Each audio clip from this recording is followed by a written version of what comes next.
తెలంగాణపై full focus. మూడో విడత ముగియడంతో ప్రచారంలో స్పీడ్ పెంచిన బీజేపీ కాంగ్రెస్.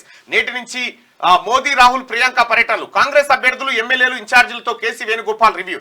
బీజేపీ ఎన్నికల కమిటీతో బిఎల్ సంతోష్ భేటీ. ఇక దేశంలో లోక్సభ మూడో విడత ఎన్నికల పోలింగ్ ముగియడంతో రెండు ప్రధాన జాతీయ పార్టీలైన కాంగ్రెస్ బీజేపీ తెలంగాణపై ఫుల్ ఫోకస్ పెట్టాయి. ఈ నెల 11తో తెలంగాణలో ప్రచారం ముగియనుండగా ఈ రెండు పార్టీలు తమ ఎలక్షన్ క్యాంపెయిన్ ను మరింత స్పీడప్ చేశాయి. ప్రధాని మోడీ మరో విడత ప్రచారం కోసం మంగళవారం రాత్రి హైదరాబాద్ చేరుకున్నారు. బుధవారం రాష్ట్రంలో ఆయన బీజేపీ అభ్యర్థుల గెలుపు కోసం ప్రచారం కొనసాగించనున్నారు. ఇక కాంగ్రెస్ తరఫున ఆ పార్టీ అగ్రనేతలు రాహుల్ గాంధీ, ప్రియాంక గాంధీ ఈ నెల 10, 11వ తేదీలో రాష్ట్రంలో ప్రచారం నిర్వహించనున్నారు.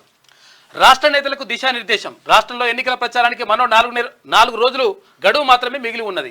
దీంతో చివరి రోజుల్లో ప్రచారాన్ని ఎలా కొనసాగించాలి, జనానికి ఎలా చేరువ కావాలి, ప్రత్యర్థి పార్టీల కన్నా పైచేయి సాధించడం ఎలా అనే దానితో పాటు పోలింగ్ సందర్భంగా ఎలాంటి చర్యలు తీసుకోవాలనే దానిపై బీజేపీ, కాంగ్రెస్, ఢిల్లీ పెద్దలు రాష్ట్ర నేతలకు మంగళవారం దిశానిర్దేశం చేసిండ్రు.